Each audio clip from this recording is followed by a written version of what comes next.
ለእንጀራና ለዳቦ ለተለያዩ የሸቀጥ ዕቃዎች መጠቅለያነት የሚውለውን የአንድ ብሩን ፕላስቲክ ይዞ መገኘት ከ2 እስከ 5000 ብር የሚያስቀጣ አዋጅ ጸደቀ።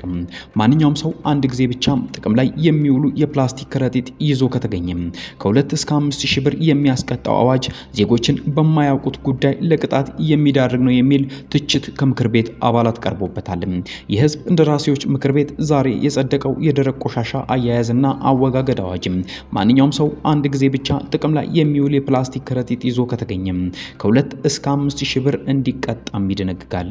ያመረተ ወይም ወደ ሀገር ውስጥ ያስገባ ለገበያ ያቀረበ ወይም የሸጠ ለንግድ ዓላማ ያከማቸ ወይም ይዞ የተገኘ ከ50000 ብር በማያንስ ከ200000 ብር በማይበልጥ የገንዘብ መቀጮና ከ5 ዓመት በማይበልጥ ጽኑ እስራት እንዲቀጣ አዋጁ ያዛል። የውሃ መስኖ ቆላማ አካባቢ ልማት ጉዳዮች ቋሚ ኮሚቴ ምክትል ሰብሳቢ ዶክተር አወቀ አምዛይ አዋጁን ይዞት በንባብ ባቀረቡበት ወቅት በምክር ቤት አባላት አለሙ ጎንፋ ህዝባችን የፕላስቲክ ዕቃ ይዞ ወደ ቤቱ ከገባ ይጣለው ወይስ መልሶ ለአካባቢ ጥበቃ ያስረክበው የሚል ጥያቄ ከጠየቁም በኋላ የምናመርተው የፕላስቲክ ውጤት ዳግም እንድንጠቀምበት የሚያደርግም ቢሆን አይሻልም ወይ? ምክንያቱም 10 ጊዜ የምንጠቀምበትን የፕላስቲክ አንድ ጊዜ ብቻ ተጠቅሞ ማለት ተገቢ አይደለም። አዋጁ ፕላስቲኩን ከተጠቀምኩበት ወዲህ የት ማስቀመጥ እንዳለበት አላስቀምጥም ሲሉ ጠይቀዋል። አዋጁ ይዞ የተገኘ እንዲቀጣ ይደነግጋል። ህዝባችን የዚህ ግንዛቤ ይኖረዋል ወይ? የትኛው ፕላስቲክ እንደሆነ የመለየት ግንዛቤስ አለ ወይ ሲሉም ጠይቀዋል።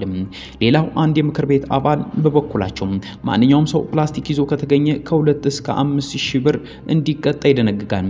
ይህ ከኛ ነባራዊ ሁኔታ ጋር እንዴት ታየ? በተለይ ዝቅተኛ ገቢ ያለው ማህበረሰብ ክፍል ሊጠቀመው ስለሚችልም ጫና አይፈጥርም ወይ ሲሉ ጠይቀዋል። ለጥያቄዎች ምላሽ የሰጡት የውሃ መስኖ ቆላማ አካባቢ ልማት ጉዳዮች ቋሚ ኮሚቴ ምክትል ሰብሳቢ አወቀ ሐምዛዬ ለአንድ ጊዜ ብቻ አገልግሎት ላይ የሚውል ፌስታሎች ዝቅተኛ የማህበረሰብ ክፍሉም ስለሚጠቀማቸው ቅጣቱ ያን ግንዛቤ ውስጥ ያስገባ ነው ብለዋል። ለምሳሌ አንዲት አሮጊት ወይም ሽማግሌ የ2 ብር ዳቦ ወይም የ10 ብር ስኳር ገዝተው ሲሄዱ 5000 ብር ክፈሉ ቢባሉ ላይኖራቸው ስለሚችል ቅጣቱ ከ5000 ወደ 2000 ዝቅ እንዲል ተደርጓል። ይህም የህብረተሰቡን የመክፈል አቅም ከግንዛቤ ያስገባ ነው ሲሉ ማስረድተዋል። የፕላስቲክ ከረጢቶች ከቅጣቱ በላይ ሀገርን የሚጎዱ ናቸው፣ እስከ 100 ዓመት ድረስም አይበሰብሱም ያሉት ምክትል ሰብሳቢው ከዚህ አንፃር ቅጣቱ 20-30 ሺህ ብር ቢሆን ሀገርን ለማትረፍ ነው ብለዋል። ለህዝብ ግንዛቤ ለመስጠትም ከመጪው ሐሙስ ጀምሮ የግንዛቤ ማስጨበጫ መድረክ ይካሄዳል ሲሉ አወቀ አምዛይ ተናግረዋል። አዋጁ የፕላስቲክ ጫማዎችን፣ የውሃ ኮዳዎችን፣ ወፍራም የፕላስቲክ ውጤቶችን አይጨምርም መባሉን ሰምተናል።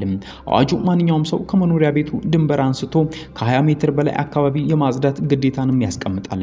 አዋጁ በነጋሪት ጋዜጣ ታትሞ ከሚወጣበት ቀን ጀምሮ በመላ ሀገሪቱ ተፈጻሚ ይሆናል ተብሏል። ይህን ጉዳይም ተመልክቶ አስተያየቱን እየሰጠው ታዋቂው ጋዜጠኛ ኤልያስ መሰረትም ቅጣት እንደ ቋሚ ገቢ ምንጭ ሆነ እንዴ ሲል ጥያቄ ጠይቃል። ለምን በሌላው ሀገር እንደሚደረገው በመጀመሪያ ለህዝብ በስፋት ግንዛቤ መፍጠር፣ ከዛ ፕላስቲኮችን ሰብስቦ ለሪሳይክሊንግ እንዲወሉ ከሳንቲም ጀምሮ ክፍያ እንዲኖረው ማትጊያ ማበረታቻ ማዘጋጀት። ምናልባትም ይህ ካልተሳካ በመጨረሻም ወደ ቅጣት አይኬድም። ቅጣት የሚባለው ነገር ብዙ ሀገራት ከነጭራሹ ባይኖርስ ሲሉ የሚመክሩት ጉዳይ ነው ሲልም ያክላል። ነው ወይስ ቅጣቱ በይፋ የመንግስት የገቢ ምንጭ ሆነ እንዴ ሲል ኤልያስ መሰረት አምርሮ ተቃውሞታል።